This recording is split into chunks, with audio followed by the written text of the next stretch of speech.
Welcome back. Here is me. I'm going to gas weld this. This is for the indoors. We use I don't know. Can you say end plug? I use oxygen at around 5 bars, and acetylene is around 1.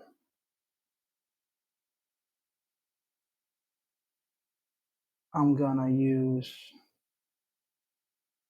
a nozzle that's 230 and adjust this. This can you adjust as you go. If it's too low heat and too hot, you can adjust it at any time. The important thing here is that you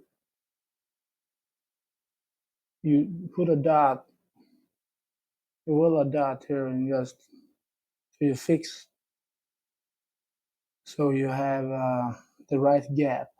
But if you put it between the what you can say legs, you have more easier to take it out like I do here, and then you just adjust.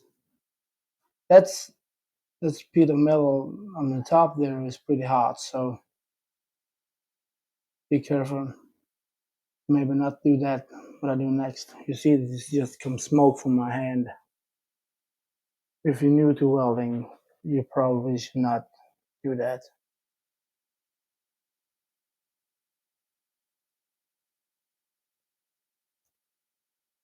Here's the dot I'm talking about. I don't know the name in English, but you just put in these small pipes. I use 3 dots,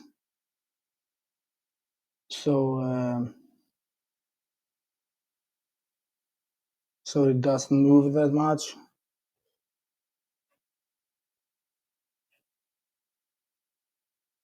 I don't know if you can see this far away, but I take the torch, and the blue that you can see through like halfway in,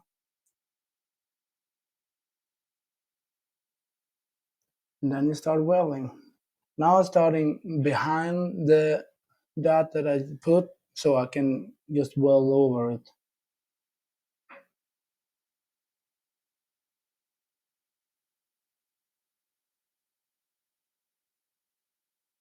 And now you just have the torch straight into the gap and do the rod behind it.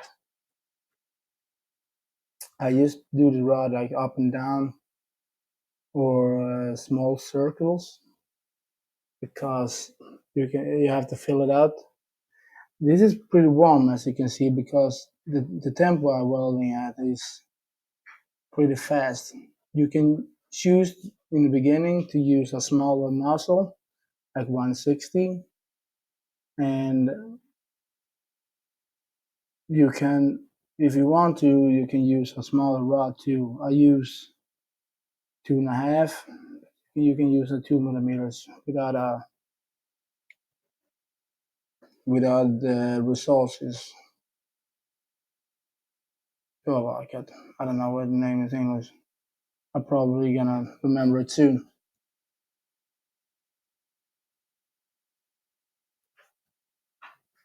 And you see, when I'm finished, I put the torch into the pipe. I don't just put it away, I just put it into the pipe because I want to have a little hole when I'm starting the next round. If you're new to this, if you're new to gas welding or welding, and you wanna have a little bit easier to welding every position, and when it's not much room and stuff, I can highly recommend that you start to weld with both hands. That you can weld as easy with the left hand and the right hand. This is what I do here. I start with the right hand and weld as far as I go, and then When I start the next time, I just switch hands to left.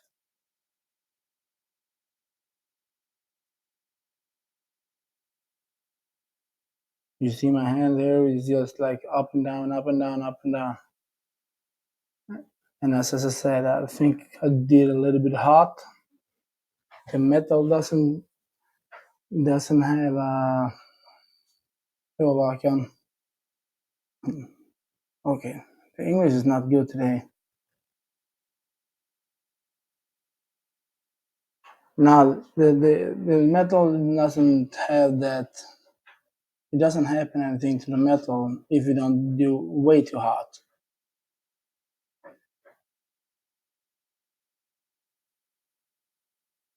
Now I'm starting to do the second lap. You have to do the second lap in Denmark. This is probably just for the finish. And you see I just melt and do a little bit up and down. This time I weld towards me. So I weld on the other and have the rod on the other hand. So if you just go with this and go a little bit up and down and put the rod in when it needs material, you're gonna be fine.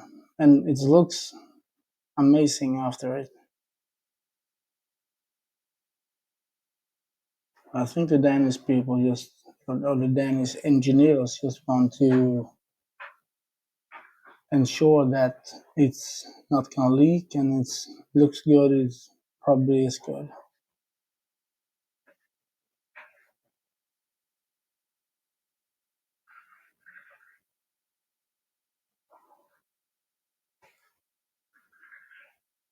This welding position is called PC, lying vertical, and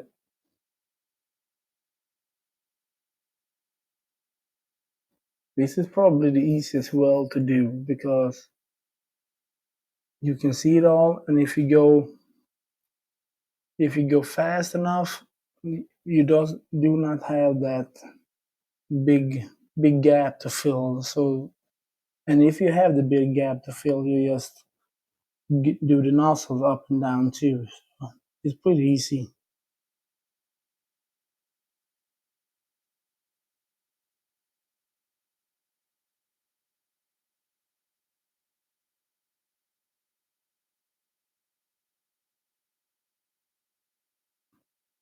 What I did in the beginning there is not the best. You don't want to, or you want to try to get dots that you can begin from a dot. I'm gonna do that now with this one instead. Now you see the setup. This is not rocket science, okay? I just use a welding rod, bend it, and take the end cap, put it there, so you have, oh yeah, the right gap. Like I said, with the gas welding, it doesn't matter really with what gap size you have. You can have non-gap or you can have a little too much. But I prefer to have the small gap I can use because I see well and I weld so hot, so I burn it through anyway.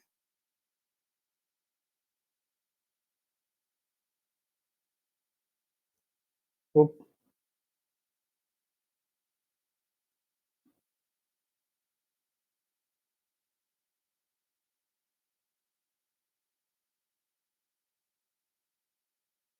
As you see my rod there, I've bent it one many times. It looks like here, but if if you do a weld, it can be easier to bend it if it's not that much space.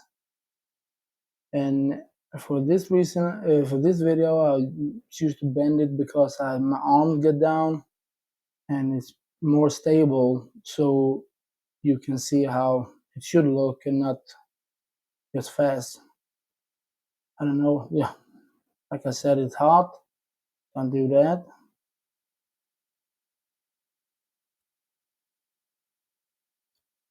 You don't want to start from a dot, you want to go over it. So if you start like put a dot over here,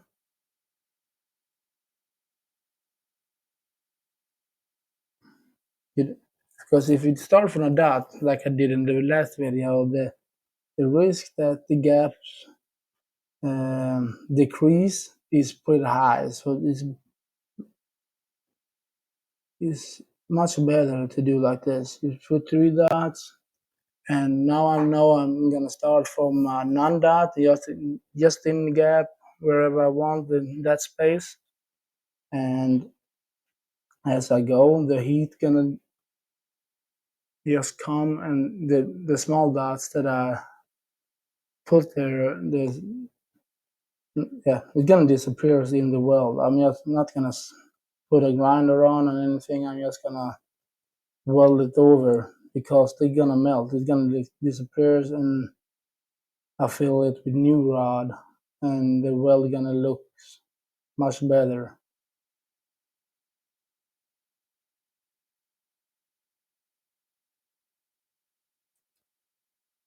And again, when you start and you have to take a new position, you just put the nozzle straight in and let the weld cool off. As far as in it goes, that's cooler it gets.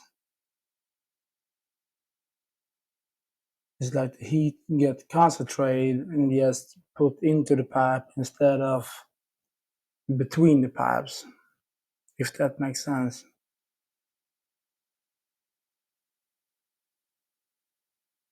This is probably not the best either. This is not gonna go for X-ray, but if you're gonna go for X-ray, don't put put the rod in the well like that way, because it's easier to get like pores and stuff, and if that shows in the X-ray.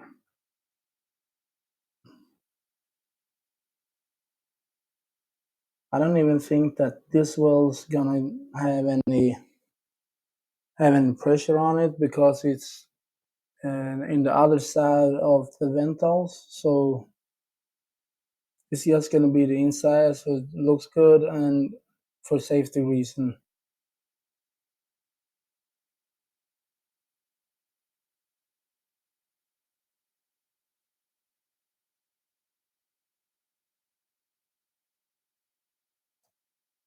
And when you start, it's like the most welding, so you want to start a bit on the old weld so you can get fresh in when you start welding into the gap.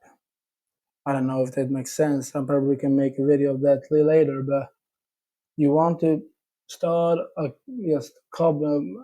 I used to like centimeter and go from there, because when you melt it, you have a pretty good melt paddle. So you when you start welding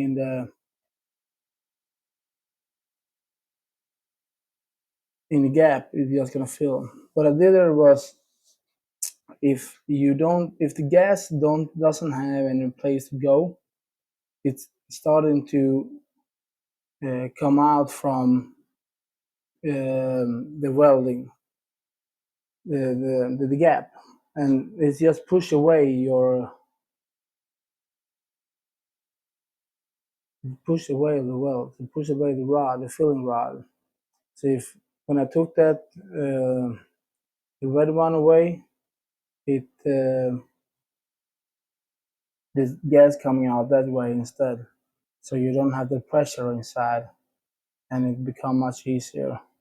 You can weld with pressure too, but it's unnecessary if you don't have to.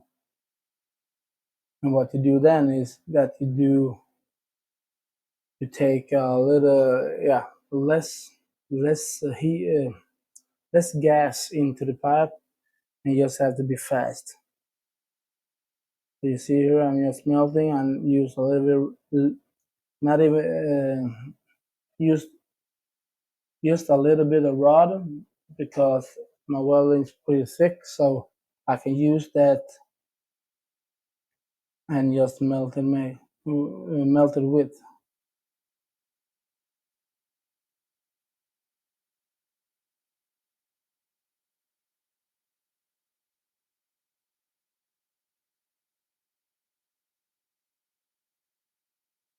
Now I'm almost done.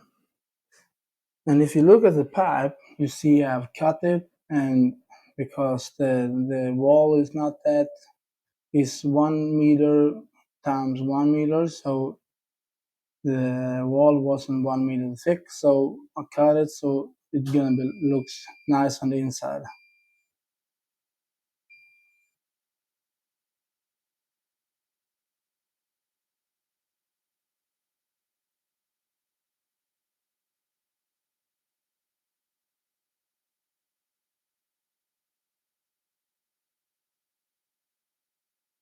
This looks really good, and I hope the customers is happy, and I'm happy with my work.